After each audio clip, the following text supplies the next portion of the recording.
सबो मल्ला, जय जौहर। मैं जिज्ञासा गुप्ता आप सबका विश्व पर्यावरण दिवस के अवसर पर स्वागत करती हूँ। प्रकृति के बिना हमारा कोई अस्तित्व नहीं है। हवा, पानी, भोजन, धूप, सब कुछ प्रकृति से ही तो मिलती है। शायद इसलिए प्रकृति को कुछ लोग ईश्वर के रूप में भी देखते हैं। लेकिन जब आराम, सुख, सुविधा की बात आती है तो हम सब भूल जाते हैं कि प्रकृति ने जो हमें दिया उसका संरक्षण करना भी हमारा कर्तव्य है।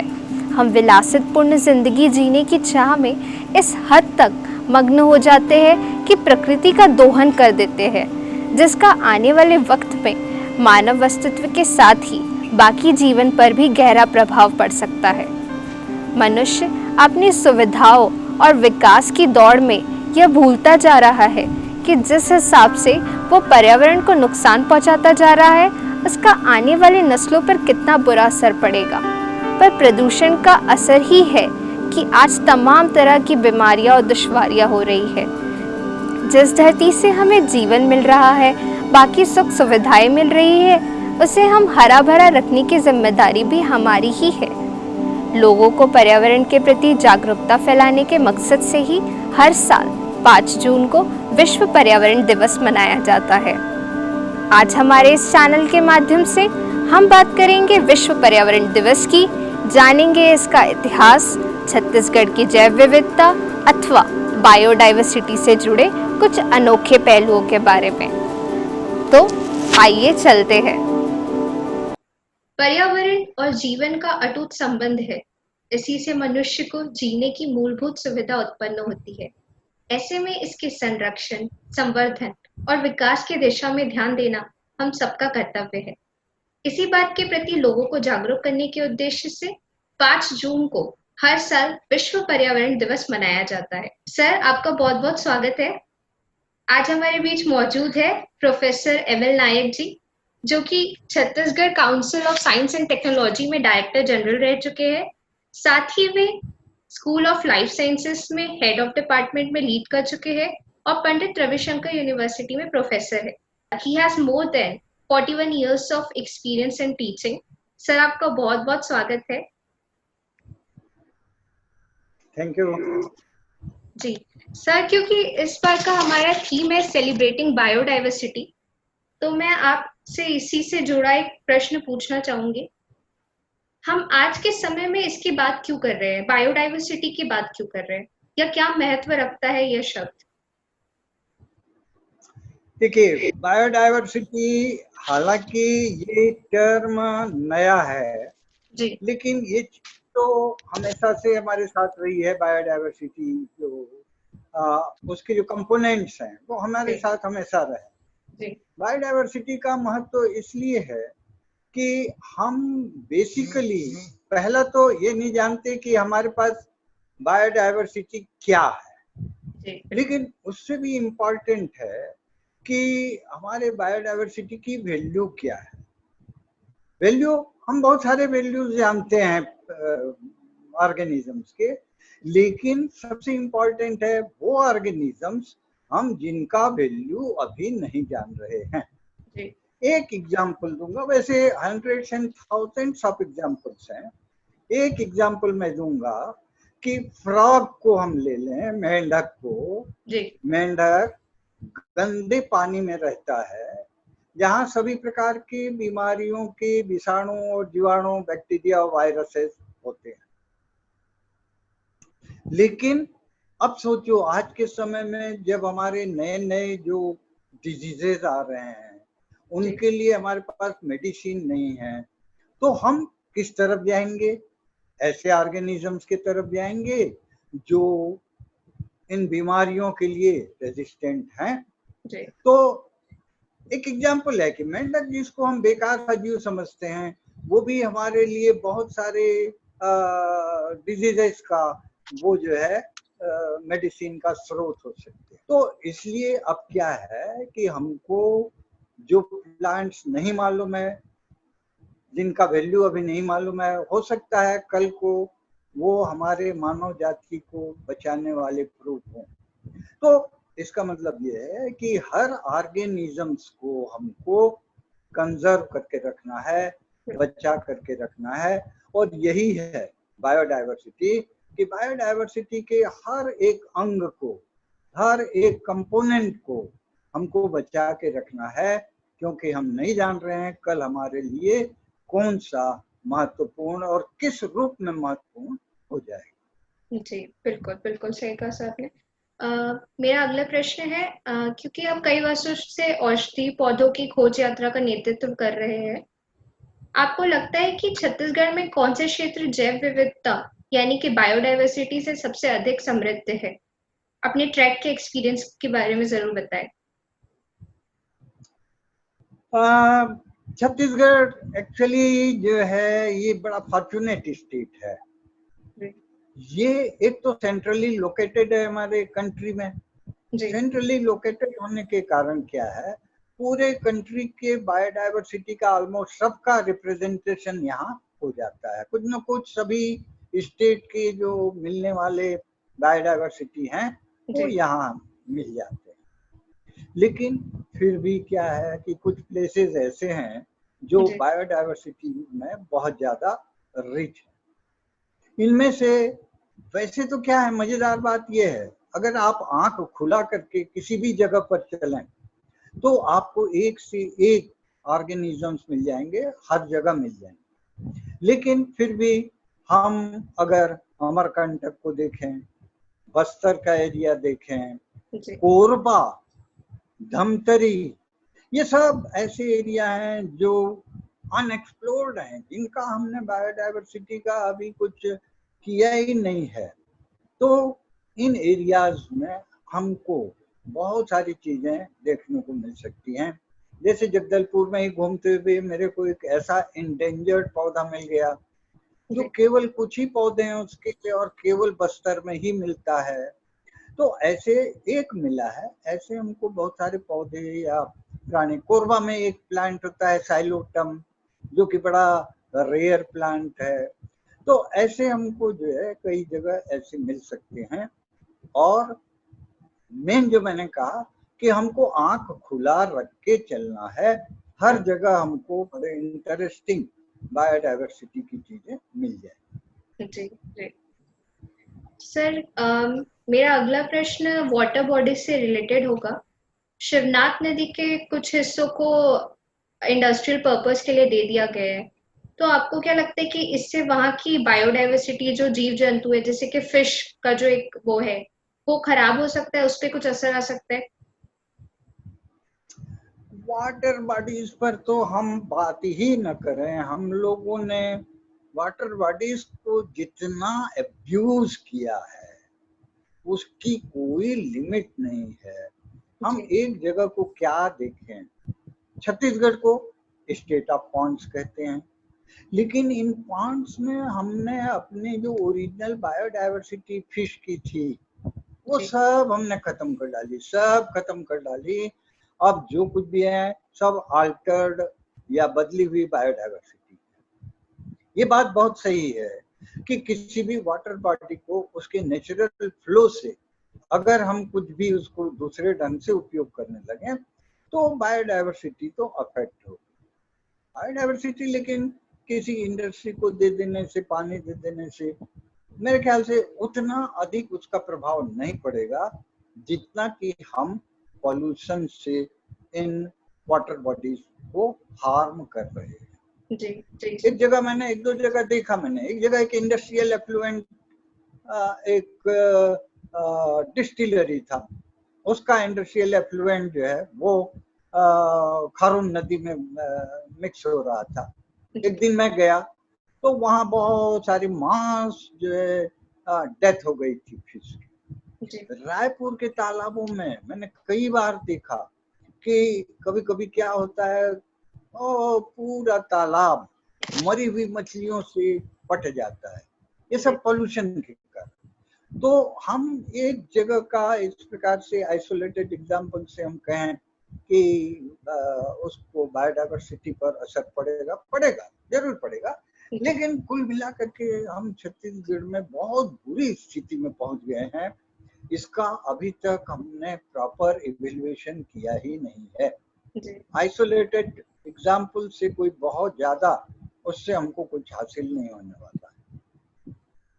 जी सर।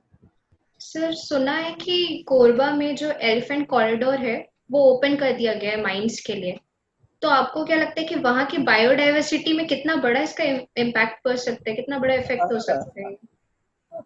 जी। ये जो है ना जो सुना मैडम, ये बड़ा इंटरेस्टिंग वो हो गया है, बड़ा एक जो है बड़ा कंट्रोवर्शियल हो गया है कि क्या करें हम, जी। कहाँ तक जाए माइनिंग में और कहाँ तक फॉरेस्ट को कंजर्व करें। देखो, डेवलपमेंट के लिए ये तो जरूरी है। अब हमको ये देखना है कि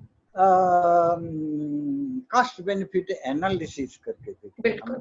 कि क्या थोड़ा सा हम इसको अपना कोई एक एरिया है उसको हम माइंस के लिए उपयोग कर लें तो कितना लॉस होगा और हमको उससे कितना गेन। देखो, डेवलपमेंट में हम पीछे तो नहीं रहना चाहेंगे। डेवलपमेंट के लिए एनर्जी कंपलसरी है, एनर्जी के लिए कोल जरूरी है। अब अगर हम कितो भी चिल्लाएं कि हम ये न करें वो न करें, अरे भाई एनर्जी आएगा कहाँ से? एनर्जी अभी तो फिलहाल हमारे पास एनर्जी का मेजर जो सोर्स है वो कोल ही है। जब तक हम अल्टरनेटिव एनर्जी का बहुत अच्छा सा वो नहीं कर लेते, अभी तो कोल ही है। तो देखो भाई, या तो हम केवल एलिफेंट को ही बचा लें या फिर हम डेवलपमेंट करें। दोनों के बीच हमको कॉम्प्रोमाइज करके चलना पड़ेगा। एलिफेंट्स के नाम पर ही हम पूरे फॉरेस्ट को अगर कंजर्व कर दें केवल एक एनिमल के लिए, तो ये भी कोई जस्टिफाइड नहीं होगा। थोड़ा सा हमको इसमें एक जो कॉम्प्रोमाइज एटीट्यूड जिसको कहें, कॉम्प्रोमाइज एटीट्यूड लाना पड़ेगा। जी बिल्कुल, आपने जैसा कहा कि कॉम्प्रोमाइज रखना पड़ेगा। अगर डेवलपमेंट करना है तो कहीं ना कहीं लिविंग बींग्स और एनिमल्स के साथ कहीं ना कहीं हमको वो चीज करनी पड़ेगी। सर क्योंकि चिपको आंदोलन हमने बहुत पढ़ा है अपने पाठ्य पुस्तक में बचपन में, काफी अपने सिलेबस में, लेकिन इसकी बिगिनिंग कहाँ से हुई ये किसी को नहीं पता, तो उसकी स्टोरी थोड़ा सुनाया हमें। एक्चुअली इसको मैं आजकल बहुत ज्यादा वो करता हूँ, चिपको आंदोलन का। चिपको आंदोलन ठीक है, हमारे दो एक महानुभावों को पद्मश्री पद्म विभूषण मिल गया। चंडी प्रसाद भट्ट जी हैं, सुंदरलाल बहुगुणा जी हैं, इनको पेड़ों पर चिपकने के कारण जो है इनको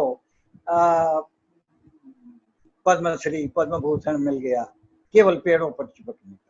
एक्चुअली इसके पीछे जो सेक्रीफाइस हुआ है वो शायद दुनिया का वैसा विविध एग्जाम्पल ऐसा न तो कभी पहले हुआ है और निश्चित रूप से फ्यूचर में तो वैसा होगा ही नहीं। और ये है अमृता देवी बिश्नोई, बिश्नोई कम्युनिटी जो बायोडायवर्सिटी कंजर्वेशन के लिए नोन है, जिसने काले हिरण के शिकार पर सलमान खान जैसे पावरफुल आदमी के विरुद्ध लड़ाई छेड़ दी है। सलमान खान त्राही त्राही कर रहे हैं उस लड़ाई में जो है। तो इनके यहाँ क्या है, ये लगभग 1730 की बात है, आज से लगभग 300 वर्ष पूर्व, और उसके पहले एक्चुअली शुरू होता है वहाँ 400 वर्ष से। उनके एक गुरुजी थे, उनने जो है उनको ये कहा था कि तुम लोग इस पेड़ को बचाओ। तो उस पेड़ को बचाने के लिए, लंबी कहानी है उस पर मैं नहीं जाऊंगा, सीधे उसकी कहानी पर आ जाता हूँ। बड़े इंटरेस्टिंग है, आप इंटरनेट में मिल जाएगा, कभी खोल के उसको पढ़िएगा, बहुत मजेदार है। तो उसमें क्या है, महाराजा को, वहाँ के जोधपुर के महाराज को अपना महल बनवाने के लिए लकड़ी की जरूरत थी, पेड़ ईंट को जलाने के लिए। तो उनको चिंता हुई कि भाई राजस्थान जैसे मरुस्थल एरिया में कहाँ लकड़ी मिलेगा। तो लोगों ने कहा कि बिश्नोई लोगों ने खूब सारा, एक खेजड़ी कहते हैं हम लोग, खेजड़ी का पेड़ लगा रखा है और उसको बहुत सारा है वहां बचा के रखे। महाराज ने कहा, महाराजा ये कौन होते हैं, जाओ पेड़ काट के ले आओ। एक्चुअली यही हुआ, तो चले गए पेड़ को काटने के लिए वहां। तो वहां क्या हुआ कि जब पेड़ काटने पहुंचे तो जो पुरुष लोग थे वो सब दूर दूर खेतों में काम करने चले गए थे, केवल महिलाएं गांव के आसपास में थी, गांव के पास। तो जब पेड़ों पर कुल्हाड़ी की आवाज आई काटने की, तो उस महिला अमृता देवी बिश्नोई महिला ने उसकी आवाज सुनी, बाहर निकली, और गिरधारी लाल था उसका नाम जो है, जो उस टीम का लीडर था, पेड़ काटने वाले टीम का। तो उसने रिक्वेस्ट किया कि भाई महाराजा ने हमको वचन दिया है, हमको आश्वासन दिया है कि ये पेड़ नहीं काटे जाएंगे। गिरधारी लाल ने कहा कि जिस महाराज ने ये कहा था वो महाराज चले गए, अब दूसरे महाराज ने काटने को कहा है। तो जब ये कहा तो वो महिला चिपक गई पेड़ से, और तब गिरधारी लाल ने कहा कि तुम हट जाओ, नहीं तो मैं तुम्हारा गर्दन काट दूंगा। अब देखिए उस महिला का जज्बात, उस महिला के जो वाक्य शब्द थे, बोले एक पेड़ को बचाने के लिए तुम एक बार मेरा गर्दन काटने की धमकी दे रहे हो, मैं 300 जन्म तक जी अपना सिर कटवाते रहूंगी एक पेड़ को बचाने के लिए, तुम एक बार की क्या बात कर रहे हो। खैर काफी बात हुई, और फिर जो है गिरधारी लाल ने उस महिला का सिर कलम कर दिया। उसकी 2 बेटियां देख रही थी, माँ का सिर कलम हो गया, आके पेड़ से चिपक गई, वो सिर काट दिया गया। लोग आते गए, और बड़ी लंबी कहानी है, कभी पढ़ना। खैर ऐसा करते करते एक के बाद एक आते गए लोग, और उस दिन 363 लोगों के सिर पेड़ों पर चिपकने के कारण कलम कर दिए गए। वो है चिपको, वो है जो बलिदान, एक पेड़ की प्रजाति को बचाने के लिए जो बलिदान है वो है चिपको, और वहां से चिपको शुरू हुआ। खैर भारत सरकार उसका पूरा सम्मान करती है, और भारतवर्ष का जो पर्यावरण संरक्षण का सबसे बड़ा पुरस्कार जो दिया जाता है उस महिला के नाम से दिया जाता है। ये बड़े खुशी की बात है। और उस दिन कुछ भाद्र पक्ष का, कृष्ण शुक्ल पक्ष का कोई दिन है, 10वीं 8वीं का, उस दिन उस बिश्नोई गांव में 363 पेड़, हर वर्ष 363 खेजड़ी के पेड़ लगाए जाते हैं। तो ये है मैडम, वहां से शुरू हुआ था चिपको। जी सर, क्योंकि मैंने ये कहीं पढ़ा है कि फिलीपींस जो देश है वहाँ पे स्टूडेंट्स को अगर ग्रेजुएशन की डिग्री चाहिए तो उनको कम से कम 11 पेड़ लगाने होते हैं। तो ये काफी अच्छा मुझे एक इनिशिएटिव लगा कि आप एक ट्री प्लांटेशन की तरफ जा रहे हैं, बट मुझे लगता है कहीं ना कहीं ट्री प्लांटेशन के साथ ट्री कंजर्वेशन या उसका मेंटेनेंस भी बहुत जरूरी है, संरक्षण करना, उसको पानी देते रहना टाइम टाइम पर। तो यूथ को आप क्या बोलेंगे कि कैसे इस पे? आपने बड़ा अच्छा वो किया। एक्चुअली हमारे भारत देश में, मैं भूल रहा हूँ उस गांव का नाम, मैं भूल रहा हूँ, उस गांव में जब भी एक बेटी पैदा होगी जी उस बेटी के पैदा होने पर एक पेड़ लगाया जाता है, एक वृक्ष लगाया जाता है। हमारे भारतवर्ष में है वो गांव, और वो पेड़ चूंकि उसने अपने बेटी के जन्म पर लगाया है, उस पेड़ की वो पूरी सुरक्षा करता है। तो पेड़ लगाना कोई महत्वपूर्ण नहीं है, पेड़ को लगाकर बचाना, अगर ये हम में जागरूकता आ जाए तो हमारे पास इतना क्षेत्र है, बहुत क्षेत्र खाली पड़ा है। मैं तो घूमता हूँ, देखता हूँ, मीलों मीलों, कई मीलों तक पहाड़ जो हैं वो उजड़ गए हैं, नेकेड हो गए हैं पूरे। उन पहाड़ों को हम फिर से पुनर्स्थापित करें, वहां पेड़ लगाएं, वहां तो आज वो पहाड़ हमारे जीवित हो जाएंगे। बहुत सारे हमारे आस सड़क के किनारे के क्षेत्र जो है खाली पड़े हैं, तो इस प्रकार से इन जगहों पर हम पेड़ों को लगा करके हमारी वृक्षों की जो कवरेज है वो उसको हम बहुत ज्यादा बढ़ा सकते हैं। जी, जी, सही कहा सर आपने। एक और प्रश्न है मेरा, डीजल नहीं अब खाड़ी से गाड़ी चलेगी बाड़ी से, ये स्लोगन बहुत पहले आया और चला गया, तो आप उस पर कुछ कहना चाहेंगे? देखो ये क्या था, एक्चुअली ये कॉन्सेप्ट जो है ना थ्योरेटिकली आया और ऐसा लगा लोगों को अरे बहुत बड़ा हमको इसका एक बहुत बड़ी चीज मिल गई। थ्योरेटिकल ये हो गया कि अगर हम छत्तीसगढ़ में रोड के किनारे इतने 1000 पेड़ लगा दें, इतना फल आएगा, इतना तेल निकलेगा और इस तेल से हम फिर इतना अधिक बायोडीजल बना लेंगे और फिर हमारी गाड़ियां चलने लगेंगी। इसमें दो चीजें कि पहला तो क्या हम इतने अधिक पेड़ लगा के उनको बचा करके हम उनसे फल उतना प्राप्त कर सकेंगे, और दूसरी जो सबसे बड़ी बात थी कि हमारे पास अभी ऐसे ऑटोमोबाइल इंजिन्स है ही नहीं जो ऑटोमोबाइल इंजन इन बायोडीजल से चल सके। हमारे पास अभी भी ऐसा इंजन नहीं है। तो इस बायोडीजल से, इस बाड़ी के तेल से हम बिल्कुल बेमानी और बेतुकी बात है कि इससे हम कुछ अचीव करें। सर बहुत अच्छा लगा आपसे बात करके। बेशक ये सही है कि हम सब अपने स्तर पर अपनी जिम्मेदारियों को निभा रहे, तो विकास और प्रकृति के बीच संतुलन कायम किया जा सकता है। Yes sir, thank you sir, thank you. पर्यावरण को बचाए रखने और प्रकृति को अपने अनुकूल बनाए रखने के लिए हम सबको मिलकर काम करना होगा। पर्यावरण को सुरक्षित रखना और स्वच्छ रखना किसी एक की नहीं बल्कि हम सबकी जिम्मेदारी है। आपकी छोटी सी पहल प्रकृति को सुरक्षित रखने में एक बड़ी भूमिका निभा सकती है। उम्मीद करते हैं कि आप आज से ही अपने पर्यावरण के दायित्वों को निभाने के लिए प्रयास करेंगे और पर्यावरण को बचाने में अपना योगदान करेंगे।